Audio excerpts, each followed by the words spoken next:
I will be forever the myth. You're the king of kings, Arnold. There's always a pecking order. The little packers never mess with the big packers. So I'm a rooster, and he's a chicken, so to speak.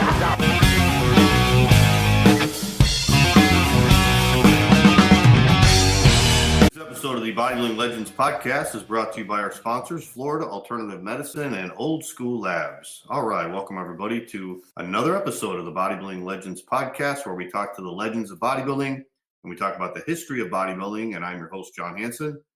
And happy March. Today is March 1st. Spring is right around the corner. It was just New Year's. Seems like weeks ago, and now we're heading into March. So happy March, everybody. Happy spring. See, the sun is coming up earlier now out here in Florida, and it's never really cold out here, but we had a couple cold days, but I'm sure it'll be getting warm pretty soon. Anyways, on the show today, we have part 2 of our interview with Garry Bartlett. Garry is a photographer from Canada, and for many, many years, he worked in the bodybuilding industry, mostly for Bob Kennedy in MuscleMag.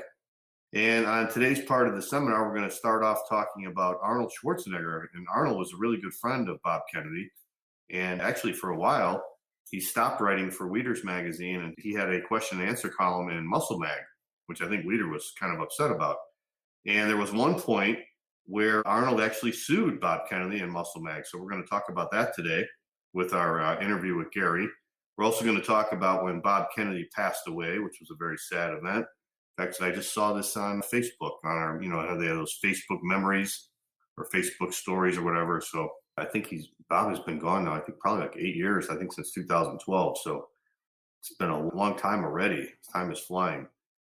And we finish off our interview with Garry where he talks about where he went down to Deland, Florida, and he was covering some of the stuff that Arthur Jones was doing with Mike Mentzer and Boyer Coe and Casey Viator and I think Ray Mentzer. And this was probably early 80s, like around 1982. So that's going to be some interesting discussion. Anything with Arthur Jones is always interesting, right? So we are going to have part 2 of our interview with Garry Bartlett coming up in a second. Before we do that, I want to mention that we are brought to you by our sponsor, who is Old School Labs. I have been with Old School Labs for several years now. This is the supplement company that draws on the wisdom of the golden era of fitness and bodybuilding to offer unique supplements for the discerning athlete. Old School Labs is the only brand that I use, trust, and associate my name with. It's the brand I used to win the Natural Mr. Universe in 2012.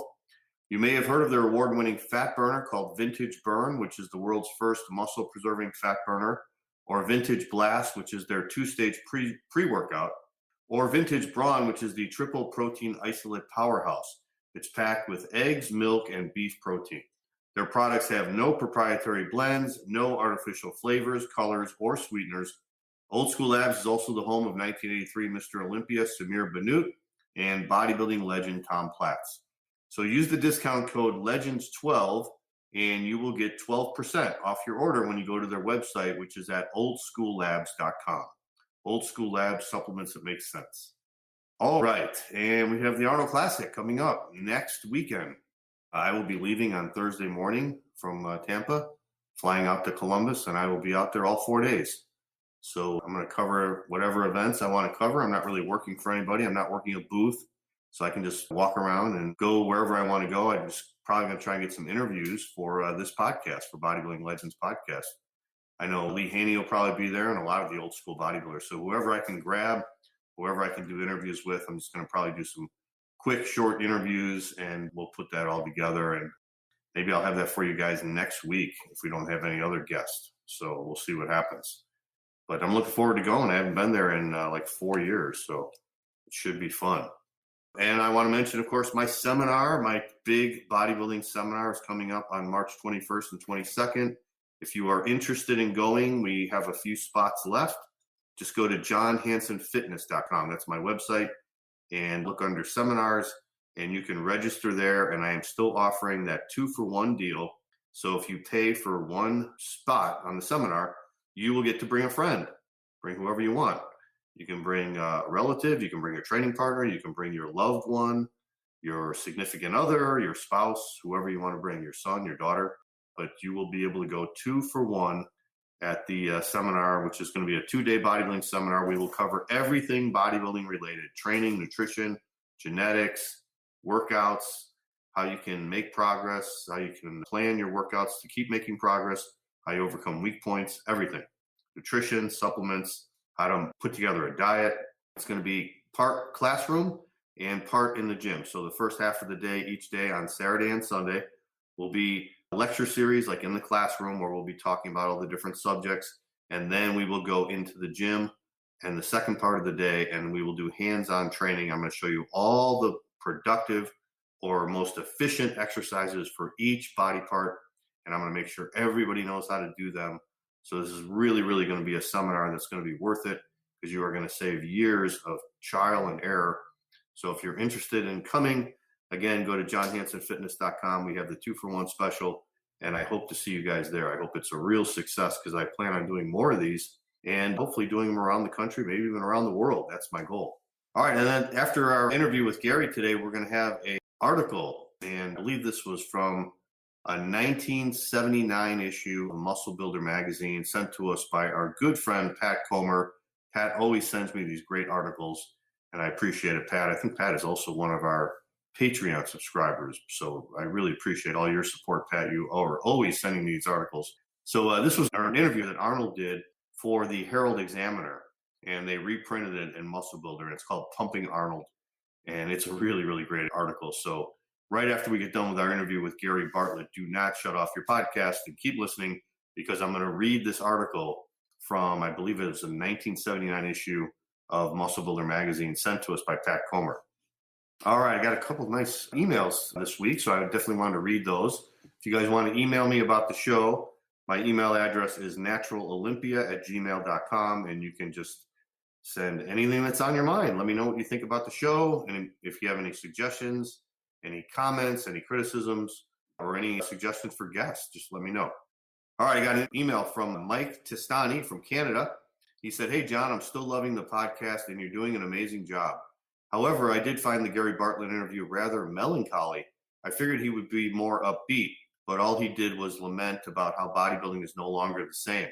We all know that. Instead of whining so much, I would hope people would concentrate more on celebrating the past instead of comparing it to a different era and complaining about everything. Anyway, I always love Bartlett's pics and articles, especially all the pics with him and all those hot girls. In the magazines, he always looked like he had his own harem of hot babes. I always envied him for that. That said, I'm curious to listen to the second part of Garry Bartlett's interview. Hopefully, it'll pick up speed. As for the Zane interview, I thought it was great. However, I have 2 questions. 1, do people know that Zane was preparing to do the 1985 Olympia? And 2, does Frank Zane have bad luck on his bike? I ask because in the April 1986 issue of MuscleMag International, on page 11 in the Muscle Go Round section, it states, quote, "Nasty hounds. Few people know that Frank Zane was actually training for the Brussels IFBB Olympia. But while cycling with his wife, they were attacked by 2 vicious guard dogs. Zane's wife was uninjured, but Frank had his upper arm ravaged by the hounds. Hence, he missed the show. We trust that those 18 inches are on the mend, Frank." So apparently he's had 2 contest-altering accidents on his bike, if the article's true. I hope you'll ask him about that if you interview him again. P.S. I was going through some old mags. As for oldies, I have an Ironman from 1965, a few from 1966, and a Strength and Health from August 1956 with a bodybuilder named Monty Wolford, who was the first to popularize the sissy squat on the cover. Maybe ask your audience if anyone out there can beat those dates. Yeah, I don't think I have any from that early in the 50s for sure. I might have some from the 60s. But that was interesting about Frank Zane. I do remember that now that Mike mentions that in his email here. I do remember reading that in Muscle Mag, and I totally forgot to mention that to Frank. As far as I was concerned, he was done after 83, and he made it sound like that in the interview, that after he got that 4th place, because I always remember Frank saying that he wanted to retire at 41 because Bill Pearl retired at 41. So, yeah, but I do remember reading that in Muscle Mag. So if I ever get a chance to interview Frank again, I will ask him about that. I got another letter here from Rob Beardsmore, and he says, "Hi, John. First, I can thank you for all your fantastic interviews on your podcast. They're an incredible insight into the golden era, which we all really love. Your interviews take me back to the workouts I had as a teen while imagining Defendus and Platts, etc., training like crazy. I, like yourself, found bodybuilding in 1977 at age 13, where I noticed a Health and Strength magazine at the newsagents. It was the one with the 1977 Mr. Universe on the cover, Bertil Fox and Tony Emmett. So no wonder I got hooked. Then I noticed pumping iron in the window of a bookshop. I competed several times and I became a gym owner for a while, and I was lucky enough to see some incredible physiques over here in England, including Fox on a few occasions. His arm were like your average jogger's waist. I also sat next to Craig Munson once. Also, I saw Eduardo Koak, Robbie, and Scalak. I had Ernie Taylor do a seminar at my gym, which was great. He only lived a few miles away. I particularly enjoyed Corey's interview, Jerry Brainham's, and to be honest, they're all the highlight of the week. I'm a busy building contractor now, so it's a breath of fresh air amongst all the work. I'm still training, and I'm enjoying it as much as ever. A pal of mine had a gym in London, and he's got some great stories too. I'll pop those to you if you'd like. Yes, please. Secondly, thanks for your training videos. They're brilliant, and credit where it's due. You look great. Well done, John. Thanks again for keeping it all alive and giving us the enormous privilege to listen to the champs. I don't think I'd ever be able to hear the guys speak as they do. All the best, John. Take care. Best regards, Rob Beardsmore. And Rob is from the UK. All right. Thank you very much, Rob. And thank you, Mike, for those great emails. And thank you for enjoying my training seminars. Yeah, if you guys are interested in checking out my YouTube channel, I am putting my training videos up on YouTube each week. I don't think I got one up there this week because I was sick at the beginning of the week, and then I couldn't find anybody to film any. So I had to work out by myself and didn't have anybody to film the videos. But hopefully next week, I want to get my leg training workout up there. And I'll be going to Columbus on Thursday, and I know I'm going to train with a couple people. I did an interview with Scott McNally for his Advices Radio this week. So that is on Apple iTunes. You can check that out, Advices Radio. And we talked about natural bodybuilding and how you have to train and how you have to diet when you're a natural bodybuilder. So that's interesting. And that's going to be up on YouTube. Scott said he's going to send me the interview, and I'm going to put it up on my YouTube channel. You can check that out also on my YouTube channel. And I'm going to train with Scott hopefully next week and maybe a couple other people. So if I do that, I will film those workouts too, because that'll be interesting because I'll be training with other people. On our Apple podcast, I got a couple of reviews here also. I want to read those because I appreciate you guys leaving comments on Apple Podcast. If you listen to our podcast on Apple, please go on there and leave a review. I would really appreciate it. And I think that helps get the show out there more. So that'll help us overall. So this one was from Stephen Kraft. He sent this on January 30th. He gave us 5 stars. He said, "Excellent show. I look forward to John's show every week. It helps me get through a night of work. His guests are true icons of the sport, hence the name Bodybuilding Legends. With his own history in bodybuilding and positive attitude, he's able to reach out to guys that have been out of the sport for decades and even some that have been hiding from it. John has great integrity. It's displayed in his interviews. His guests are always comfortable answering questions, and there's never an awkward moment." All right. Thank you, Stephen. This letter is from Corey Everton, and Corey sent this on February 17th. Gave us also 5 stars. He said, "I love the show with Corey Everson. I'm a new follower of bodybuilding, and I love how sweet she is. I want to go to all the movies she was in and watch them." And this one was from John Min. He sent this on the 22nd of February, just last week, and he also gave us 5 stars. He said, "Great podcast for historic bodybuilding." I said, "Thanks, John, for very entertaining episodes." So thank you guys very much for commenting on the Apple podcast. Again, if you haven't done that, if you could do that, I would really, really appreciate that. We got some more comments also on our Garry Bartlett show on our YouTube channel, my YouTube channel. This one was from Bob Lickman. It said, "Face it, for all of us old school guys, the bodybuilding world has come to an end. It's now monster building thanks to all the drugs and judges whose only standard is bubble guts. No show will ever rival the fantastic shows that Weider produced in the 1960s and 1970s. No Mr. Olympia contest will ever rival for excitement the early Olympia contest. No computer or social media will ever rival the excitement of going to the newsstand every month to pick up the latest issues of the various magazines." Yeah, I got to agree with that. Say what you will about Weider, Hoffman, etc. In retrospect, bodybuilding would never have existed without them.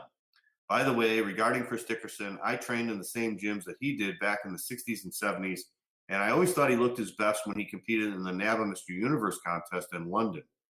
He had, at that time, an extremely elegant physique. You had to see him in person. Wonderful personality as well. If it weren't for Arnold, he would have won the Olympia in 1980, in my opinion. Andrew Welch said, I love MuscleMag International. It was my favorite mag in the 80s. Odessa File said, Gary, that's a very good impression of Ben Weider. I was at the 1979 Canadian Championships in Montreal, and I attended a meeting where Ben Weider spoke. I also met Jimmy Caruso and Robert Kennedy, who were very friendly. Robert Damaris said, great interview, John. Yeah, like I said, I think bringing back bodybuilding couples would help bring some excitement again. When you think about figure ice skating, for example, you have men competing, women competing, and then you have couples. You and Gary nailed it with what you said about the magazines. It's sad to see them go, but times have changed. You and Gary pointed out the stuff that we older guys miss about magazines where the young people today never noticed. This was Card Worked. He said, I love these interviews, John. Thanks. Trapped Drip said, brilliant work. Keep it up. Would you like to be YouTube friends? Sure. Jerry Anuzzi said, Gary always gives a great review of the contest in Ironman. I always enjoyed reading his analysis. He would do a summary of each competitor one by one, starting with the last place guy up until the winner. I like to read them because he wasn't afraid to offer his opinion. I still have a lot of those old Ironman mags, and I read through them every once in a while. Thanks for this interview. As I listen to this, I'm going through my Ironmans, and I see Gary's photos and the summaries of the 1980 through the 1983 Mr. Olympia contest. Yeah, I think we even read one or two of Gary's reviews of the Mr. Olympia. I think the one that Samir won in 83, that was one written by Gary for Ironman. This one is from Crazy635. He said, John, you really deserve more subscriptions. Bradford McDermott said, Samir should have won in 82. I would be surprised if it was rigged for Chris because he did favors for Masonic judges. And the Spritz said, John and Gary, I'm sure many people back then wondered why Bertil Fox never won the Big O, and then after we saw how bad his posing was, we understood. Compare his posing to Frank Zane, and you could include Casey in that group of bad posers. P.S. I agree with Gary about Muhammad Makaway.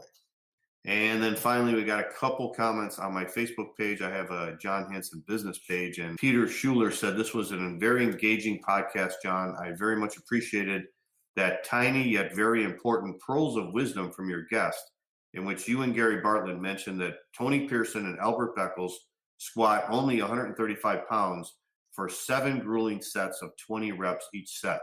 As an aging bodybuilder myself, such snippets of information are very helpful to know. The muscle doesn't know how heavy the weight is. Thanks, John, once again. Time to put this theory into practice. Deadlifts and barbell hack squats. And my friend Pete Fancher on my Facebook page said, another great classic interview. Great job, John, as always.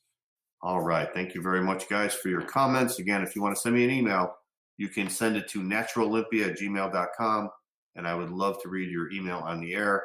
Or you can go on Apple Podcasts and leave us a review there. I would appreciate either one, or my YouTube page. My YouTube page, of course, is John Hansen. All right. So that is it for our emails. Before we get to our second part of our interview with Garry Bartlett, I want to mention our other sponsor, who is Florida Alternative Medicine, where age is just a number. If you want to feel great, optimize your energy levels, burn body fat, and balance your hormone levels to maximize your potential, then go see the experts at Florida Alternative Medicine Weight Loss. They have a certified and knowledgeable staff that will work with you to achieve your goals and get you the results you've been looking for. They offer a wide range of services that ensure you will not only look and feel amazing, but also be comfortable knowing that they're there for you every step of the way. Their competitive pricing, along with their quality products and services, are just a few reasons to give them a call. So call them at their office number in Tampa, Florida, 813-922-8939, or you can reach them at their website, which is flalternativemeds.com. Again, flalternativemeds.com, and tell them that you heard their ad on the Bodybuilding Legends podcast, and they will give you a free consultation. Plus, they will give you 20% off your first order. All right, so that is it for our opening. Here is our interview with Garry Bartlett, one of the best photographers in the bodybuilding world. Part 2 of our interview with Garry right now. Here we go. Hey, Gary, I wanted to ask you about Arnold because those that don't know, when Bob Kennedy started MuscleMag, he was pretty good friends with Arnold. And I remember some of my favorite articles about Arnold were when Bob went out with Arnold a few times in the late 70s. This is before Arnold had his big movie career. And it was right in between that period when Arnold retired from bodybuilding, and he was trying to make it in the movies, but he wasn't really making it yet. But he was still making a lot of money in real estate and stuff. And then his first big movie, of course, was Conan '82. But I remember he was talking about Bob went to California and he partied with Arnold one time, and I think he stayed at Arnold's house. And then the next day he felt terrible, and Arnold told him to go in the bathroom and stick his finger down his throat so he would throw up and just to feel better and stuff like that. But Arnold was working for Bob, I think in the late 70s, right, where he had his own question and answer column. And I think Weider got pissed off about that, right? Yeah, I believe so. That was probably the case. And so you got to remember, Bob and Arnold have a little connection with their heritage or their lineage, because Bob's father was Austrian.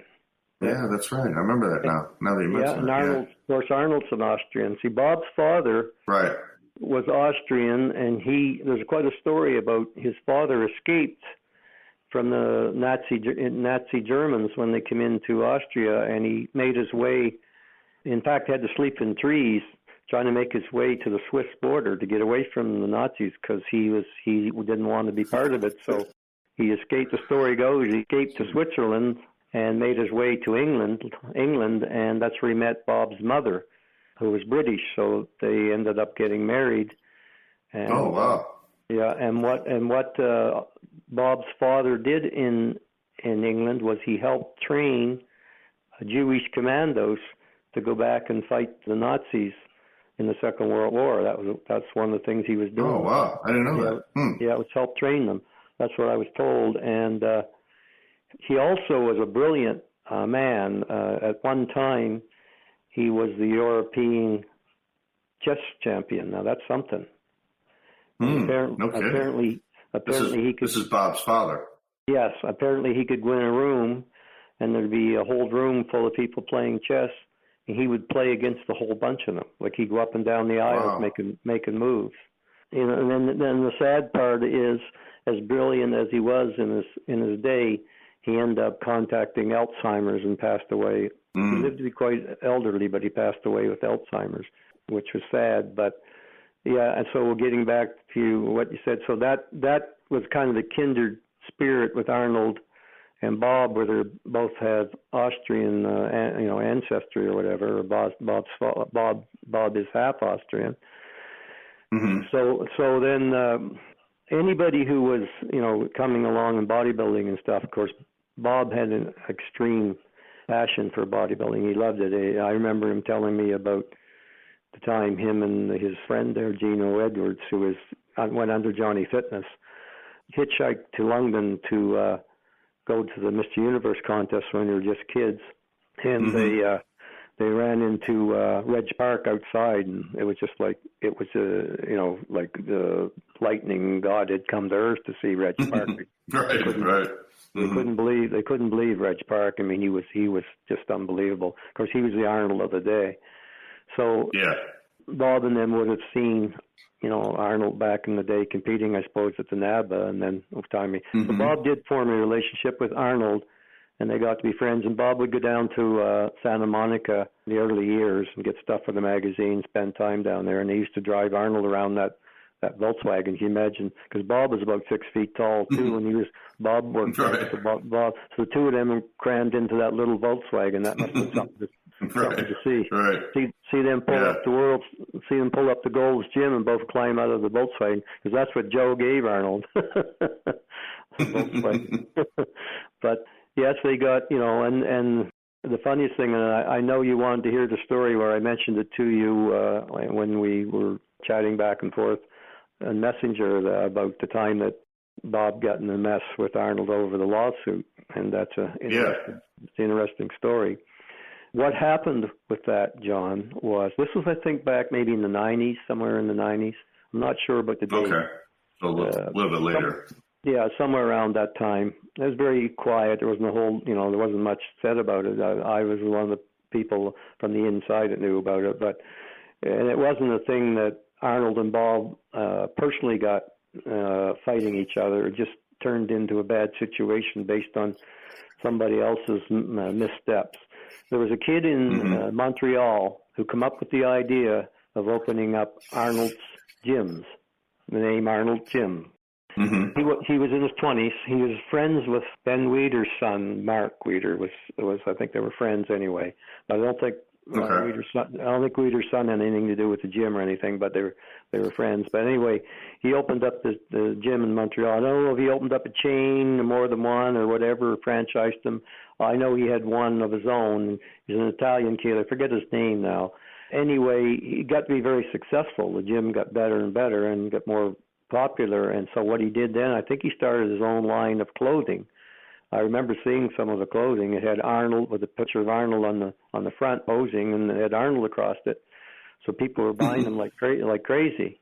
So he had contacted Bob to sell the merchandise. I'm not sure if he had food supplements too with the Arnold name. But anyway, he did Bob contacted him or something. He got in touch with Bob. Bob wanted to move his clothing line through MuscleMag. See, Bob used to have MuscleMag stores. He had 2 or 3 of them. He had one. Yeah, I remember. Yeah. He had one right out of his main place, and then he had one downtown Toronto, and I'm not sure, how many he had at the time, but he was displaying them in his stores, and they were selling pretty good because everybody wanted Arnold clothes at the time. So Arnold got onto it, and Arnold never clued in that he should register his name Arnold. Who'd think, eh? But the kid did. Even in the 90s, huh? That's crazy. Yeah, and the kid registered it. I think it was the 90s. Really? I don't think it was as far back as the 80s. I think it was the 90s. So the kid registered the name. So Arnold approached him to try to buy the name from him. He's going to give him, I think he was going to offer him a decent amount of money for it. And the kid was, I call him a kid, but he was in his 20s. He was a kid by my standards now, but back at the time he probably wasn't. But he was a bit arrogant. He thought he had something there pretty good, and he said no, he wouldn't sell it. He wouldn't sell it the name to Arnold, and cease using it. So, Arnold said, you better not be promoting it as if I'm involved, because you could open yourself up, to a lawsuit. So what Arnold's people did was send people into the gym to join, and ask them, is Arnold involved with this? If you got the Arnold name here, we should, we're joining up, because of the connection with Arnold. That's the thing. And apparently the guy led them to believe that Arnold was involved. So they had him then. Arnold launched a big lawsuit, fraud and what have you, using his name and to sell his products and whatever. He'd have some good lawyers for sure.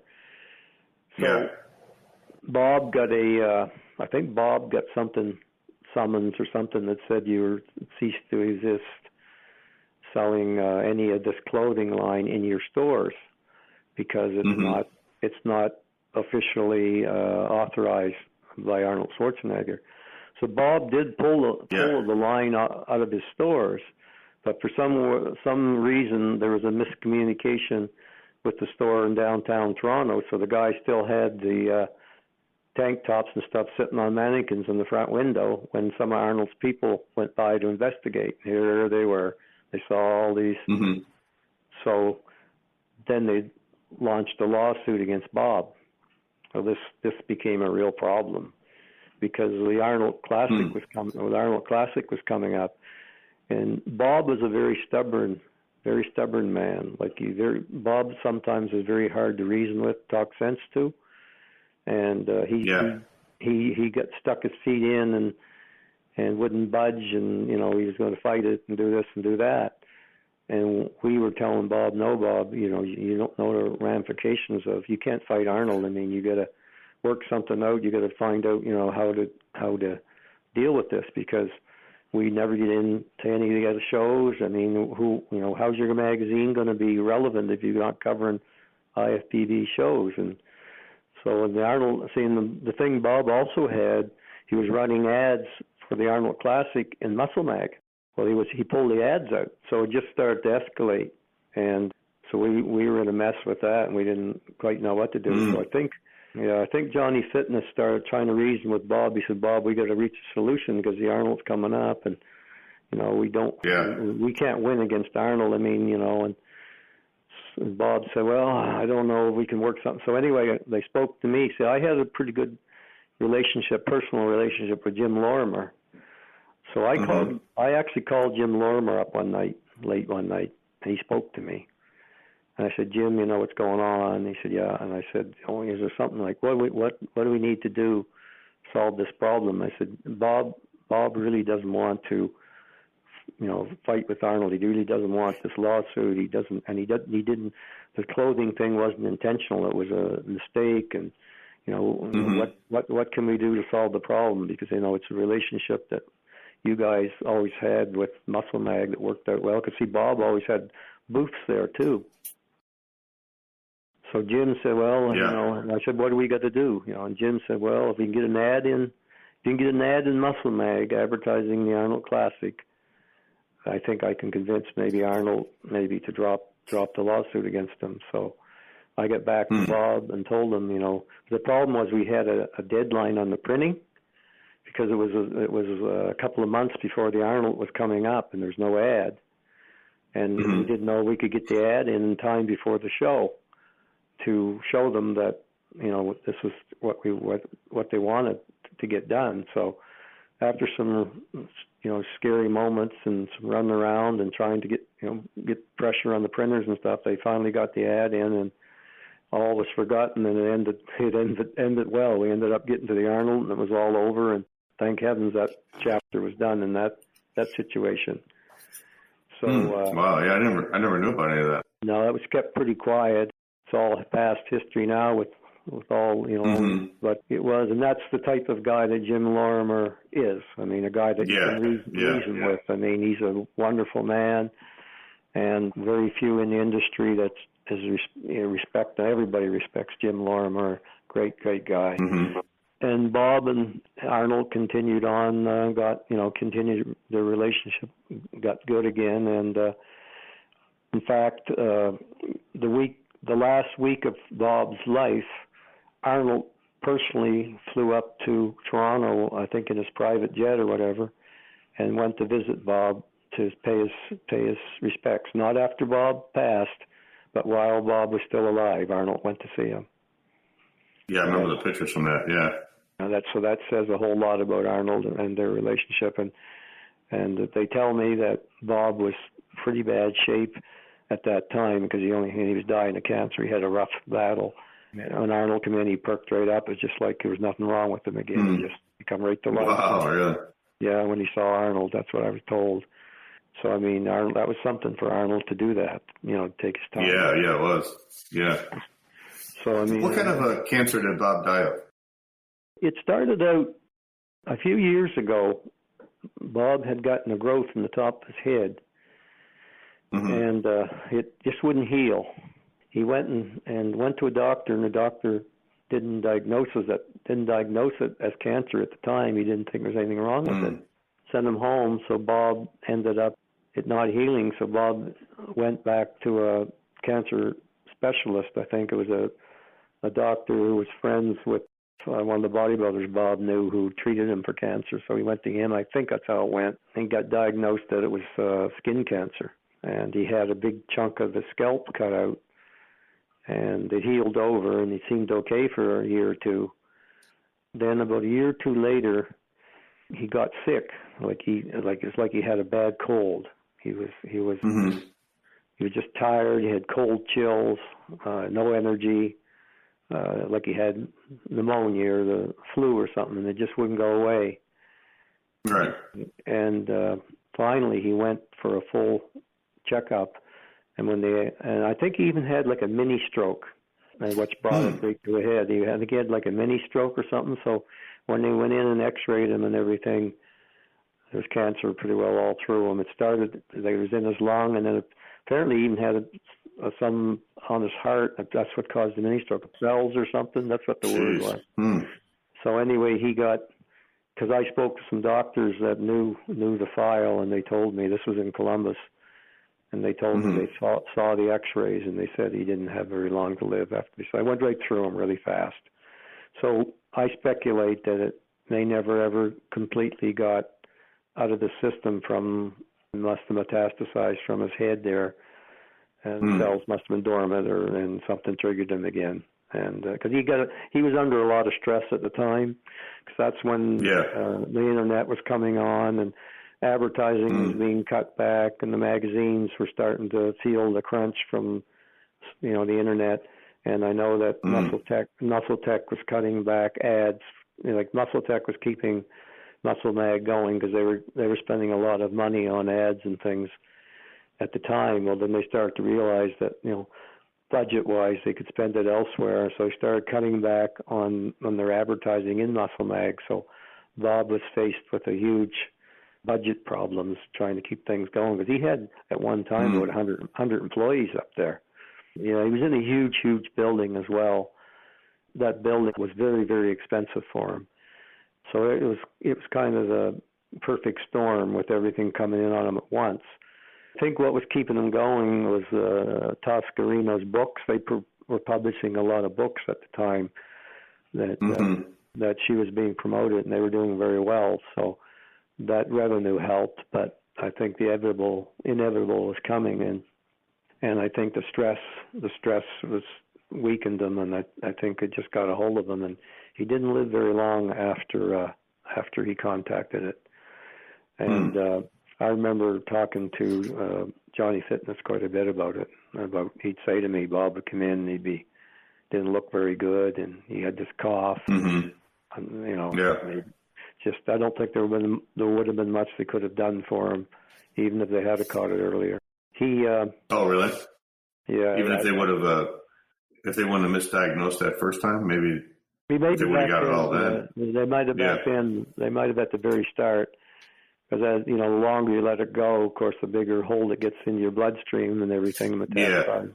It's a very insidious disease, as we both know. People have lost their lives to it. But, it was a sad time. I remember that year, he died, I think, in April. Yeah, that year in March, he got Arnold awarded him the Life Achievement Award. I think he was still alive in March for the Arnold Classic that year. But Bob could not go and get it because he was so ill. And Toscarino. What year did he pass away, Gary? I think it was 212. I think maybe around. So eight years 211, ago. 212, somewhere around there. Seems so long ago now. But yet. Yeah, it does. Yeah, and of course the magazine's been out of print now for a while. Because the magazine did sell.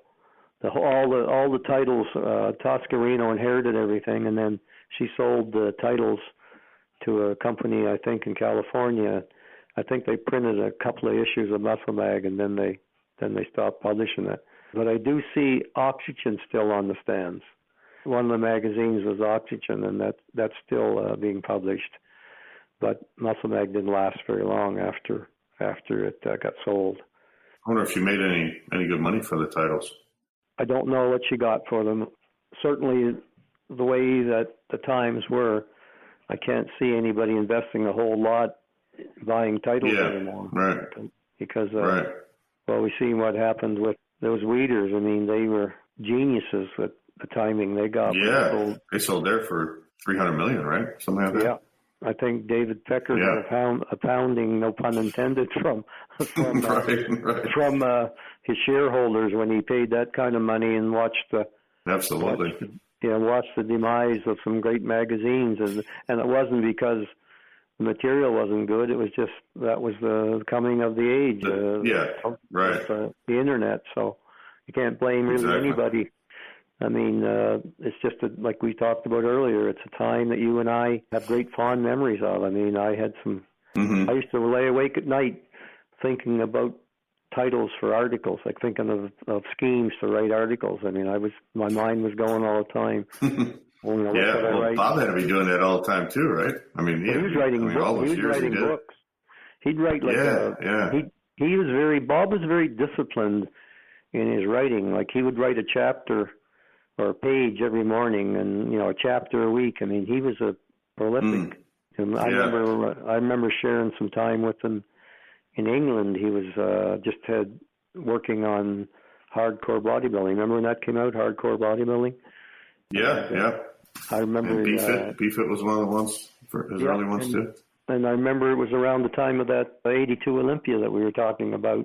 I went over and stayed with him and his wife at the time in their flat. He'd rented a flat in England, and we went down to Buckingham Palace, and he was taking shots of me with hardcore bodybuilding on a shirt that I wore, and we went to Trafalgar Square where there are all these pigeons and stuff, and he wanted to get a picture with me with this hardcore bodybuilding thing for promotion with all the pigeons flying around. It was a great time. That, along with Arnold's bodybuilding books, was one of the early ones that was popular. And imagine now trying to sell, how do you make out, John, selling your bodybuilding books? Do you have any problem moving them? The last few I wrote, I sold on Amazon, so it seems like they do pretty well in the beginning, but then the sales kind of dwindle down, unless you can find some way to really market it, You do them digitally or just print? No, they're print. But I should add the digital part because I think it would help with the sales. Yeah, if you could set up where you people could buy them digitally, and then you could do it that way and send them like that. But because you wonder how books do these days in bookstores and stuff. And then of course the market now for bodybuilding is not like it was either. It's right. And everybody's online now looking up. Everybody's a trainer now online. Too, if you notice that. Yeah. And, everybody's a superstar trainer. So what could you teach them that they didn't already know? Eh? Right. But no, John, I've had some great memories thanks to MuscleMag, and some great great memories from some of the shows. But the 82 one, I think, was the forgotten Mr. Olympia. And then when we went to 83. Yeah, you're right. And then we went to 83. That sort of got brought back again with Samir winning. I mean, Samir looked fantastic at that show. And you think Samir was much better in 83 than 82? I think he was, yes. I think he was sharper. Yeah. I think he had gotten the bit of the water out, and he was just a little more mature. It was his show. I mean, he had everything. He was flawless. I mean, and that was the last Mr. Olympia that weighed under 200 pounds, I think. I don't know if Samir weighed 200 at the time, or he was close to it maybe, but that was with the... I think he was in the 190s. Yeah, and then Lee Haney got third, and that was the beginning of Lee Haney the next year. And that was the last time that we ever had a Mr. Olympia that was under 200 pounds. They just got bigger and bigger. Yeah. I talk about that show a while, quite a few times, because I think when you look at 83, you saw the contrast between guys like McAway and Zane and Samir, and then you had other guys like Haney and Bertil Fox, and they were all in the mix. They were all together, where later on, of course, they just went with the mass. But back then, they were still rewarding the symmetry, and they were rewarding posing, like McAway had the great posing. So it was that was an interesting contest, how the judges were intelligent enough or experienced enough where they could reward different aspects of a physique, like symmetry or posing, and they could contrast that with someone like Bertil Fox, who was so big, Very true, and Bertil was the crowd favorite. The crowd, the German crowd, obviously loved that huge, thick, muscle that he had, and loved his muscular poses. But you also got to remember too, John, down the road, when Haney came along, there was still room for the smaller guys under 200, because remember, Lee Labrada had a good run. I mean, Lee was under 200. He got second on several occasions. And then you got to also remember Rich Gasperi came along and was the first guy to show the striated glutes, which, set everybody crazy. And he was probably under 200 as well. So, I mean, Lee was the big guy, but there was still... After Lee, there was still the smaller, shapely guys. Still was a place for them. And then when you got to Dorian Yates, that was the end of the little guys. Little guys.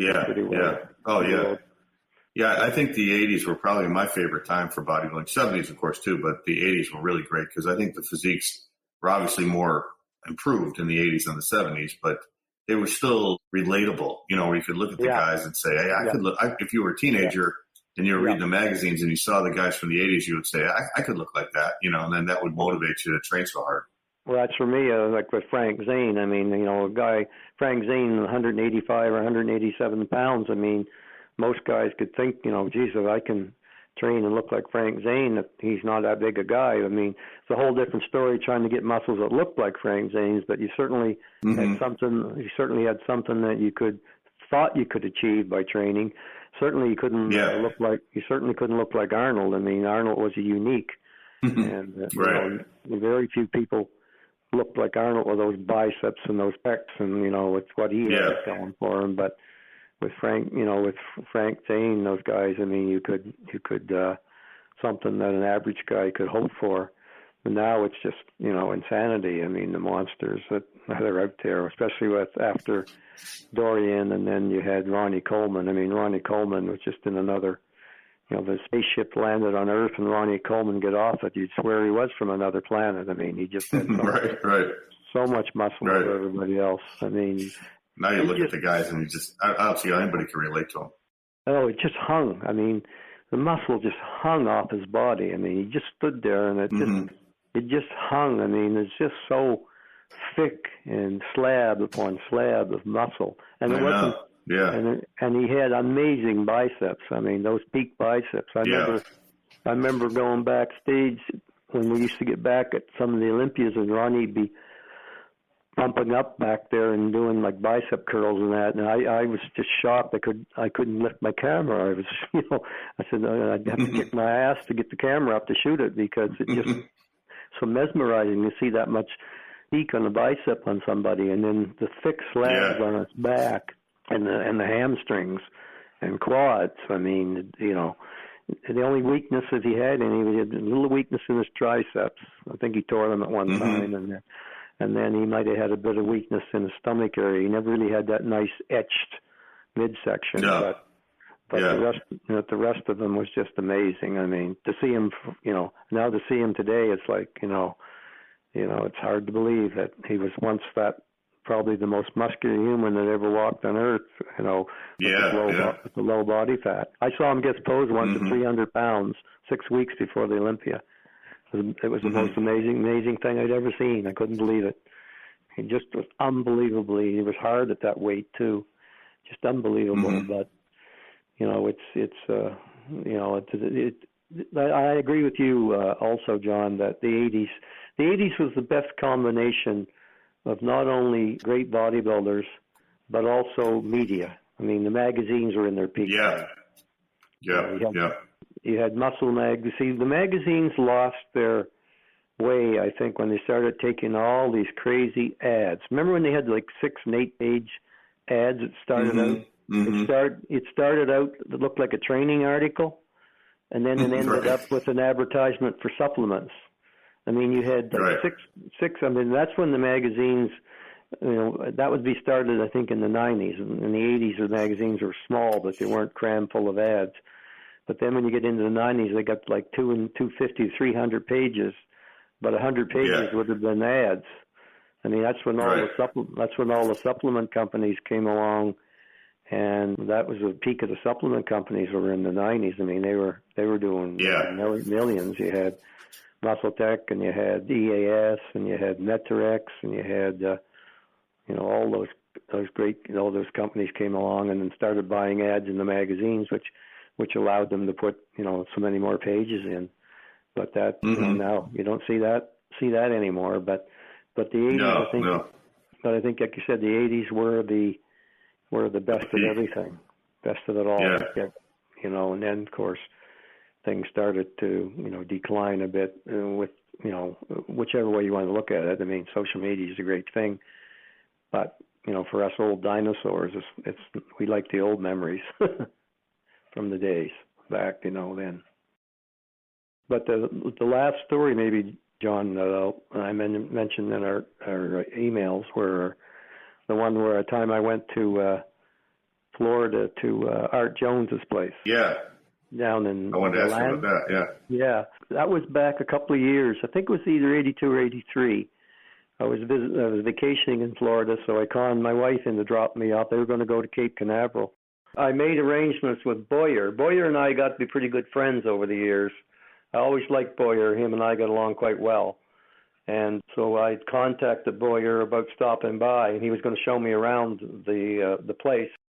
Arthur had a bunch of these buildings, tin buildings set up where he was filming VHS video stuff that that he was selling. And also Mike, Ray, and Boyer were there working with them, and I think they were doing experiments trying to train on Nautilus with the, training 2 or 3 times a week, the heavy duty type stuff. Of course, it was hard for Boyer because he was doing a lot of volume training, and they wanted to see how it would work, just training briefly, HIIT for about 3 times a week, half an hour. So anyway, I got there, and Boyer took me into the local cafe, and there was me and Boyer and Ray and them were there, and he said Arthur was coming in, and they were going to introduce me to Arthur. So, of course, Arthur walks in, everything goes quiet, just like one of those shows you see in a Western or something. Everybody in the place goes quiet. So Arthur walks in. Well, Arthur walks in and sits down, and Boyer introduces me to him. He said, "This is Garry Bartlett. He's a writer and author, and he's from Canada. He's Canadian." And Jones looks over at me and he says, "Is a Canadian a human being?" And I look at him. I'm like, "What?" And I said, Arthur, I think you're trying to test me." And he kind of gave a smirk and kind of laughed, and we got along okay. And I didn't really see him much after that. But that's the only interaction I had with Arthur Jones. But Boyer showed me around, and he took me into this one building, and he turned the light on, and there was a 17-foot crocodile in a pen. Wow, really? Yeah, this monster crocodile, and Boyer said he had 2 or 3 of them there, these monster crocodiles. I mean, it was crazy what was going on there. So then he took me in this building, and he said, we're filming a video right now. He said, you can watch it. And the video was the head of the Ku Klux Klan was there, and they were doing an interview with him, the head of the Ku Klux Klan guy. And he was trying to come across as more moderate, like trying to get away from the old stereotype of the white sheets and all that. He was dressed in a nice suit, and he was talking normal and all this. So I kind of watched that for a while, and they had all these cameras that they were videotaping it. So then I sat down and had an interview with Mike Menser, and that was just before Mike, I think, went off the rails a few years later. Remember, Mike had all the mental issues and stuff, and he was still bitter over the '80 Olympia. I mean, he wasn't very didn't have very many good things to say about it. He was pretty bitter about the whole industry at the time. Yeah, I think he was smoking cigarettes. He wasn't in very good shape. And it was great to see him, but I was a bit disappointed, because I was expecting the Mike Menser that I knew from the competitive days. Right. And Ray was there. Ray was in pretty good shape. Ray was doing he demonstrated some Nautilus equipment for me. I took some photographs of Ray and did an interview with Ray about training and stuff. And Ray was great. And then I had a good chat or two with Boyer. So. It was a great time at that time in my life to meet those guys down there. But I heard later that they didn't last there very long. I think they all left, in a short time after, whether Art got rid of them or they just quit or whatever. But that was a good memory from those days. Are you aware of the fellow, the Canadian that passed away last week or so ago, the big bodybuilder from Ontario? He was a IFBB pro. What was his name? Scott Milne. Oh, yeah. I did hear about that. I heard about that on Dave Palumbo's show. Yeah, I knew him quite well. He was a really good guy. Saw him compete, saw him win the Canadians. The best he got, I believe, was second in his super heavyweight division. That's how he got his pro card. And he was only 46, so. Wow, that's young. Yeah, we've lost a lot of the big guys, young ages. We lost Greg Kovacs a few years back. He was in his 40s. Oh, yeah. It doesn't do very well. These big guys who don't seem to have longevity on the side. No, not at all. Yeah, when I talked to Corey Everson last week, we were talking, of course, about her ex-husband, Jeff Everson. But he was in his 60s, but still he died suddenly, and she was pretty upset about that. But we were talking about how it's smart for these guys to get leaner and smaller as they get older. Yep. like Lee Haney. She mentioned Lee Haney, how much smaller he is and leaner, but he's healthy. He looks great. Yeah. You got to take down the muscle and build up the insides. Get work as hard on the inside as you did on the outside. And if you want to live long. Yeah. I did a lot of work with Jeff. I really thought a lot of Jeff. Other than Robert Kennedy, Jeff was one of the best guys to work for. He always paid. He never ripped you off. He always had great ideas for stories. I did a lot of work for him for Planet Muscle and he was very passionate with that magazine. And I know the last year or two that I worked with him, he was having health issues then. I think Jeff trained very, very, very hard in his day, and I think he pushed himself very, very hard. And I think he had some health issues that may have been responsible in the end for his, he passed away quite young. And he had complained about pains in his legs, I think, and that's a bad sign for a stroke. I think a lot of the guys aren't getting checkups like they should. I mean, they should be going to get, if there's any advice that you or I could give anybody out there who might be listening to this, especially if you're an older bodybuilder, even in your 40s, probably go get regular blood work and get your blood pressure checked. And if you're on a lot of stuff or you're taking a lot of stuff, there's no question you're probably going to have high blood pressure and your cholesterol is probably going to be high. And that's the stuff that causes the arteries, to plug up and end up get strokes or heart attacks. And that's what's, I think, taking a lot of these guys, these bigger guys and that. Now, I don't know what the situation was with Jeff, but, I mean, Jeff was, a fairly young man. I mean, he wasn't 70 yet, so. No, he was in his 60s. Yeah, and if he was complaining about leg pain, then that's a sign. Yeah.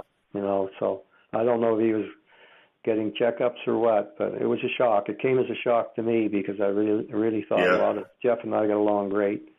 We had did a lot of business together, and it's a shame. And then I know Corey took it very, very hard. I mean, they were very close. Yeah. Even after they were apart, they were still very close. And he was a great guy. Yeah. Great guy. Yeah, he was. Yeah. But it's funny, I mean, when you think there's another guy who had a great passion for his magazine that it fell by the wayside too. But the biggest thing, John, when we talk about the magazines, and I think in a way this podcast is sort of like a paying tribute to the magazines because you and I both are big fans of them, and I work from the inside with them. And my favorite magazine of all was the original Iron Man. I loved that magazine. Yeah, me too. Yeah. And I could hardly wait to get that every month in the mail. Fairy Radar. And they always had these simple, down-to-earth stories. There was nothing sensational or no big advertisements, and they were just pure working man's articles, I think probably Roger would agree because Roger used to do a lot of writing for Iron Man. Yeah. That's where I first saw Roger's writings, He used to write about the Olympia every year. Yep, and that's where I got a lot of my writing was in Iron Man as well. And I got to know Perry Radar quite well. He was a lovely man. And the funniest part about Perry, I talked to him on the phone, and we'd have conversations for a long time. And I never ever met him in person. I never met Perry in person. It's one of my big regrets. Yeah. I worked for his magazine for many years, had a lot of covers on it. Worked for him for many years until he sold it to John Balick. And I never met him, and then he had passed away. Do you know if his wife is still alive? I don't know, but I'm assuming she isn't. She'd be fairly elderly now, but that brings back a lot of memories working with Perry, and it's just that simple little magazine that he had, and I think he made a living with it. I think that was everybody's favorite magazine back in the day. It was probably the first magazine I ever bought when I was a kid. I remember getting it because I was used to the Weider magazines. I didn't even know there were any other magazines out there, and I didn't even know there was MuscleMag until I ran across it. But because the first time I seen Weider magazine was in a set of weights I bought. I got a set of weights for Christmas. They were Weider weights, and in the box was a Muscle Builder magazine, and I was like, I was fascinated by that. That was crazy. But But then I discovered Iron Man, so then I sent for a whole bunch of back issues, and I remember how excited I was when they all came. Like all these back issues. They were great. Right. And then I had a relative. He knew I was lifting weights. I was probably 15, 16. He knew I was lifting weights. He said, "Go on down. I've got some old bodybuilding magazines here. I was going to throw them away." So I went down. There were 19. There were Weider Muscle Builder for 1952 and 53. Mm-hmm. Still have them. I still have them. Still have them. Do you really? Wow. Yeah, no kidding. Yeah, you never want to get rid of those. Yeah. No, it's funny to see them because there was Clancy Ross, and Art Harris and Dillinger and some of those guys way back then. That Rito Robert, and you probably know all those guys. We could talk. We know these guys now, but the guys today, I don't know half them anymore. No, I don't either. I mean, I can tell you the top 10 in the '82 Olympia, but I can't tell you, the recent ones. I don't remember the top 5. No, yeah, that's right. So, will you go to the Arnold, John? You're going to go to it, are you? Yes, I'll be there this year. Yeah, I haven't gone in a couple of years, but I'm going to go this year. Now, when you're there, do you do any interviews with anybody? Yeah, I'm going for this podcast specifically, so I'm going to go to the expo and try and interview a lot of the guys who I can see around. Yeah, probably shorter interviews, but maybe I can set up some longer ones while I'm out there. Well, I was going to say I've reached out to Albert with a message, but he hasn't got back to me. So Albert, if you happen to be Albert Busek. So, Albert, if you happen to be listening to this podcast, please contact John some way so he can interview you. I'd love to interview Albert. Yeah. We'd love to get you. John would love to get you on there, and I'd love to hear your stories. And so, I've been trying to get him, and I've been trying to get Rick Wayne too. Oh, Rick would be fantastic. He would be great. I'll tell you someone else, John, you should try and contact before he passes away. Is Jimmy Caruso. Because when I interviewed Roy Callender, he said, "Oh, do you? Okay." I've got Jimmy's number. Now, I don't know if it's still a number that's in service or not, but I'll message it to you and see if you can contact him. Wouldn't hurt to try because Jimmy's he's 93 now, but he's still very, very sharp. And I had a conversation with him maybe a year or so ago, and he was very, very sharp at the time. So, I mean, he's got so many stories about photographing and working with the Weeders. And he could tell you the early stories about the Weeders and stuff. And for me, it'd be a shame to lose that knowledge Jimmy has without having some kind of an interview with him. Whether he will or not, I don't know, but no harm in trying if you're interested. But I will see if I can find the number. Absolutely, yeah. And send it to him. So I appreciate that. Yeah. We've had a good run tonight. Appreciate you taking the time and getting in touch with me and doing another interview. I hope we got enough stuff of interest to your listeners. Absolutely, yeah. It was great talking to you again, Gary. I'm glad you had the time to come back on the show. I haven't talked to you in a while, so it was great catching up on some of those old stories. So maybe I'll see you at the Olympia this year if you go out there. I might possibly, because, it's very possible it may be the last year they'll have it in Vegas. I mean, they could move it somewhere else. Yeah, start moving it around, right. I heard there was talk it's possible. But for me, Vegas is the best place for it, but I mean, it would depend, I guess, on Dan and Jake where they want to go with it. So it'd be interesting to see, what happens with it. And if Phil Heath and Flex decide to go in it might be worth seeing this year. I wonder how Sean's going to make out with. Have you heard anything about his case or where that's at these days? No, I don't know anything about that. So I'll find out when I go to the Arnold this year.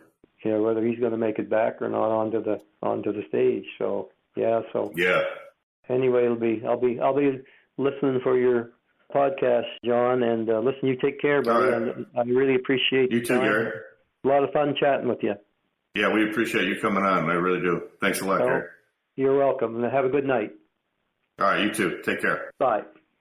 All right, thanks for listening to another episode of the Bodybuilding Legends Podcast. Thanks to our sponsors, Old School Labs and Florida Alternative Medicine, for sponsoring this episode of the Bodybuilding Legends Podcast. Be sure to check out the links below. Check out my website, johnhansenfitness.com. I have my upcoming seminar in a couple of weeks if you guys want to sign up for it. The link is right there. Or if you want any help with your training or nutrition, go to johnhansenfitness.com, and I would be happy to help you guys out. Thank you to our Patreon sponsors for helping to sponsor this podcast. If you guys are interested in helping to sponsor the podcast with a small monthly donation, you can just go to the website bodybuildinglegendshow.com, and in the upper right-hand corner is the Patreon button. just click on that and you can donate as little or as much as you like. And I appreciate you guys considering that. All right, before we end the show, I want to read this article that was sent to us by our friend Pat Comer. This is from, I believe, the 1979 issue of Muscle Builder magazine, and it is an article that was originally printed in the Herald Examiner, and the writer was Wanda McDaniel. Here it is. It's all about Arnold. It's called Pumping Arnold. Shecky Greene, Arnold Schwarzenegger, both appearing on the Merv Griffin Show. I can't believe it, Arnold. You can talk. Bodybuilding changed me entirely. I think I would be a different person now if I never trained, if I just worked somewhere. It gave me confidence and pride and an unlimited positive attitude. I can apply my success to everything. The same with business. I'm so determined to make millions of dollars that I cannot fail. In my mind, I've already made the millions. Now it's just a matter of going through the motion. Arnold Schwarzenegger in his book, Arnold, The Education of a Bodybuilder. It is midday and sunless in Venice as wispy swipes of fog continue to roll overhead like a giant dry ice machine on high. This beach community is quiet today. The roller skaters have stayed home, and the sand and surf set have abandoned their turf, wrapped up somewhere inland, awaiting more blissful, brighter days. The noisy tourist season is gone too. Main Street Venice has all the trappings of an exceedingly fashionable ghost town, set for a sleepy few months snooze. And then along came Arnold, punctuating the damp dew air with 215 pounds of the world's most famous muscles. The bright boy of the barbells is taking command of the street as if he owns it, part of which he does. He has descended from his spacious, beautifully wood-appointed second-floor suite of offices on Main and is smoothly charming the teeth off anyone who crosses his path. A bookshop owner gets teased. A local businessman shares a joke. A restaurant owner punches the air with a wildly waving arm and smiles. The Schwarzenegger swagger is busily bathing them all in playful, scampish attention. The effortless charisma is fairly oozing now, cranked into full gear. And Arnold's army, if you will, simply can't get enough from their boy with the brawn. I always tell people I'm just a beach bum, grinned Arnold, settling down for lunch at Cafe California. I really don't have a professional job. I'm self-employed, and things are changing all the time. 1 minute I'll be writing a book, then I'll be doing a film, then I'll be producing the world championships in bodybuilding. At the same time, I always have to take care of my mail order business and my real estate and investments. Then I'll be writing stories for some muscle magazine, or I'll be off working for ABC Sports as one of their expert commentators. So I would never exactly say I do this and that. My day is filled with work, but there's not a certain thing I do all the time. People always ask me to tell them about a normal day in the life of Arnold Schwarzenegger. There is no such thing. He's right. As a matter of fact, there aren't too many things typical about this 31-year-old bachelor, who on one hand swears his professional bodybuilding days are behind him, but on the other hand, he claims that he has only just begun pumping the irons of fame and fortune. He says he is definitely convinced he has done more to further the industry of muscle than anything in its history. Yet time has come to move on and up, to broaden the horizons, to jump the boundaries. And if he has it his way, Arnold Schwarzenegger will grab and get whatever he wants. Arnold the Empire Builder, the bodybuilder retired, selects a table on the patio, and he goes about ordering wine and an average-sized lunch with total command and panache. No, he will not be wolfing down 2 salads, 3 entrees, and 4 desserts. And no, there isn't a solitary thing about him resembling a beach bum, sun-streaked hair and bronze biceps not counting. Rather, the Arnold Schwarzenegger of today is a driven businessman and a budding actor, so intent on stardom to have taken voice lessons to file away the rough edges of his once thick Austrian accent. He is a man powerfully in control of himself, working toward the same kind of omnipotence over his destination. He is a darling of the gossip columns and a dater of the jet set. He is a finely tuned self-promotion machine, a personality with a press agent. He is the absolute positive thinker who plugs his ears to the word no. He is a handsome, secure, confident man having the time of his life. He is a puissant presence, and he knows it. He is charming, and he knows it. He is bright and articulate, and he knows that too. Asked if he, in addition, is conceited, a look of befuddlement crosses his fair-skinned face. No, he replies, reflecting for a few seconds and seeming to almost pout over the idea that someone would actually ask him such a thing. People are afraid of being proud of what they are. I was the best in the world, he says. It's anti-hero time. There's a socialist attitude in America that is taking away all our heroes. You can't express yourself anymore about the way you really feel and about how good you really are. I will always fight to be the best, the winner in whatever I do. And I do win most of my fights. Reporter: since you were 15, for more than a decade, bodybuilding was your life, your career, your ticket. How is your hindsight on that subject today? Arnold: bodybuilding was a form of expression for me, a way to be cocky, and I kind of really let the people know what I thought of myself. You thought you were pretty good? I thought I was the best. Not only the best, I thought I was so far ahead of everyone that no one could compare me to anyone else. Were you right? Yeah, it was like Arnold was coming here to win, so everyone just worried about who's going to place second or third. I arrived to win at those competitions. I always won all the first place votes. How did that feel? It felt good. I wanted to let people know that. I would love to pose and smile and do the whole number. It's difficult to go out there and say, I'm the best, because people interpret it wrong. They think you're cocky or you have a big ego. Well, were you the best? Oh, definitely. No question about it. Lunching with Arnold Schwarzenegger is a visual experience. The muscles are purposely hidden these days beneath shirt sleeves custom made to fit the form. The hair is already graying a bit at the temples as enormous bare hands and a tree trunk fingers constantly comb a thatch of light brown locks. The eyes glisten and smile and stare with Buddha-like intensity when assisting in making a strong point stronger. The legs, bulging inside of fashionably cut tan cotton slacks, are stretched out in all their glory, horizontal on the patio bench. Veins seem to explode from the exposed crossed ankles, disappearing into a well-used pair of running shoes. The face appears lean, almost hungry. The jawline is square and masculine, the chin jutting to just the right pronounced angle. The cheekbones are chiseled, the teeth Pepsodent perfect. There are no gold chains at the neck, not even a watch, only a simple silver ring at the right ring finger. I can never identify what it really is that people like about me, because there are a few things that are different about me than most men don't have, like the accent, the physical development, the personality, immodestly explained Schwarzenegger. Yeah, I think I'm sexy, but it depends on the girl. A girl has to have chemistry that makes me sexy. It can't just be the way you look, because your looks change. But women are afraid of saying they like you for your body. They think this is a no-no. They think it's okay for a man to say you have great breast or a great ass, but women are still not that comfortable with saying, I love your body and that's why I like you. So they come up with things like, I think you're a wonderful person, or what I really like about you is that you have your mind going right along with your body, which is all a bunch of crap. Yeah, it's fine being a wonderful person, but people who haven't met me don't know if I'm a wonderful person. It's like this. If some wonderful person and I were sitting next to each other, the woman would pick me because they like my body. I know. It happens all the time. Do women flirt with you? Yeah. Do they come on strong? Yeah. So what do you do about that? I enjoy it. You see, one of the top priorities of men is that they are wanted by women and that they have something to offer to women and all that stuff. I also look at it from a business point of view.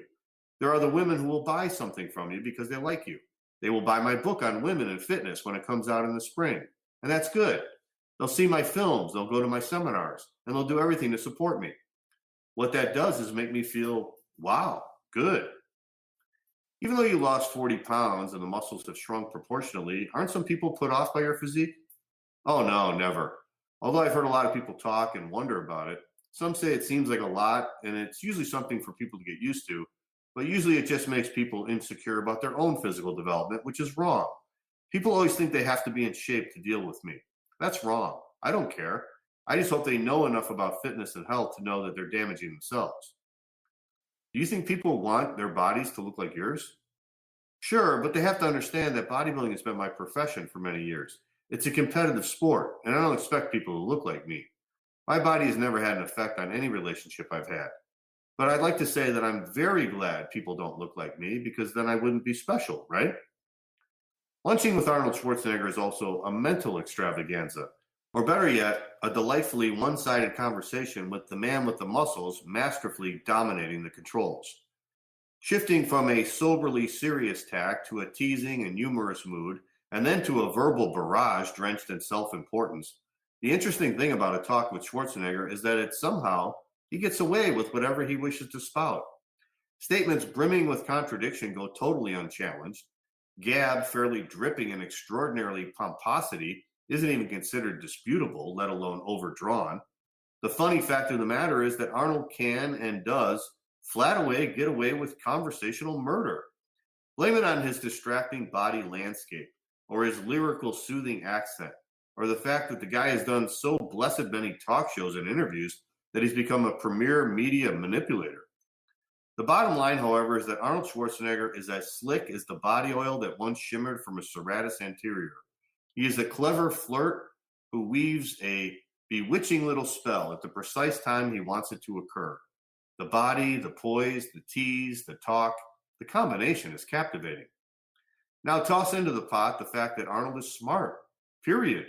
Arnold does not flex and grunt and smile and shimmer. He has a brain, clicking on and off the hypnotism, being the businessman now, being the body man next. One minute he's thoughtfully talking art, the next he's pinching the cheek of a waitress. And thanks to those brains behind that brawn, every last bit of it works outrageously well to create a horde of Arnold Schwarzenegger, yes, men and women. When I came to live in this country in 1968, I could not speak the language well at all. I couldn't listen to the news. I couldn't read the papers. I came with no money at all. And the second day I was here, I got beaten in the Mr. Universe contest. It was the most difficult period of my life, remembers Arnold. But he knew he had a good product, himself, his body. And he knew he had a mind keen on business, a mind that had started exercising its business sense at age 10, when he worked school vacations in order to buy a bicycle and skis. I knew personality and the body were part of it, but you have to be smart to succeed at anything. So I began looking at myself as the product, treating myself as a product to be marketed in a business-like way. After taking home every major bodybuilding trophy several times over, Schwarzenegger hired a press agent in 1974. By 1977, the film documenting his saga as a muscle man, Pumping Iron, was garnering a cult following in movie houses across the country. Then came his best-selling book, Arnold, The Education of a Bodybuilder, for which he just completed a nationwide tour touting the just-released paperback version. Now there's another movie called Villain, starring Kirk Douglas and Anne Margaret, in which he plays the Western comedy role of the handsome stranger. Plus, there's his other movie commitment due this spring, along with the publication of his next book dealing with women in fitness. I absolutely love to work, says the actor-author, now toying with a bowl of strawberries and sending the waitress off for a cup of coffee. I can relax at work. I'm sort of hung up on not wasting my time. The problem is that we don't have enough time in life. I want to push everything in without losing too much of the quality. In a material sense, there is quality everywhere around him. A 1978 Mercedes 619 sits in the garage, and a giant Kentucky country bed, custom built, looms impressively in his large Santa Monica apartment. His mailbox is jammed with invitations to Hollywood parties, most of which he never attends because those parties are just dress-up time with people walking around trying to impress each other. But the invitations keep coming. Arnold, the man who claims he hasn't had a tape measure in his hand for 3 years, has become a celebrity beyond the barbells. Yeah, I like being a celebrity. I use it 100%, and I get a lot of joy out of it, he unabashedly admits, crinkling his nose. It's great when you call a restaurant and it's all filled up, and then you say a party of 4 for Arnold Schwarzenegger, and they say, of course. It has many positive sides to it. It's okay as long as you don't take it too seriously, as long as you don't look at yourself as a special or different from anybody else. The fact is that you're just created as a celebrity. You have to keep that in proportion, or you'll end up running around thinking you're King Kong. The contradiction here is that just about everything he does, Schwarzenegger really is different from everybody else, and he knows that, and he knows how he made that happen. After you're focused in, you must have an enormous want power. Then you need willpower to follow it through. Then you have to think positive and program yourself to be a winner. I am simply not programmed to think bad thoughts. I've seen people move mountains. I think, wow, I can do that too. You can't be afraid of making a decision and sticking to it, going all the way. That's one of the basic things successful people have. They have the ability to take a risk and make a tough decision no matter what everyone around them says. Today, Arnold Schwarzenegger is the most famous man in the history of bodybuilding. He still works out with the weights 1 hour, 5 or 6 times a week, and religiously runs 5 miles a day. But building a body big and brawny is not his focus anymore. Instead, he's out to make millions because money is easy to make and it can mean everything. And to keep running and reaching for his goals. I don't think I'll ever reach any of my goals entirely. I expand all the time, like with bodybuilding. I now see my role expanded to that of as an ambassador for fitness. I always talk to people about how important it is to keep in shape and how little time it really takes to stay fit. I love my work and I love my leisure time. I like to go dancing, to shows, to an art auction, or riding horses. I like to keep growing by having really progressive people as friends. You can feed off their spirit. I hope to someday grow into a marriage and have children. Right now, I'm all over the place, traveling all the time. But that's just another one of my future goals. I guess you could just say that Arnold has plans for moving mountains. Make that a lot of mountains. Reporter, are people afraid of you? Arnold, why should they be? Reporter, let's just say you cut a pretty imposing figure. Arnold, oh, don't you like me? Reporter, yes, I like you. Arnold, are you afraid of me? Reporter, no, I'm not afraid of you. Arnold, see what I mean? Reporter, you really always do win, don't you? Arnold, yeah. All right, that was reprinted by permission from the Los Angeles Herald-Examiner in 1978. Not 1979, it was 1978. All right, Pat Comer, thank you for sending that out. I really enjoyed reading that. I remember reading that when I was a kid, when I bought Muscle Builder magazine, and it was great reading about the great Arnold again from an old magazine. I'll try to get some more of these old magazines and read them to you guys each week. If you enjoy that, let me know. Send me an email at naturalolympia@gmail.com. And if you're going to be at the Arnold next weekend and you see me, come by and say hi. And I will be there, like I said, from Thursday to Sunday, covering all the big events. All right, that's it for the show. Thanks again to Florida Alternative Medicine and Old School Labs for sponsoring this episode of the Bodybuilding Legends Podcast. We will see you guys next week. Take care.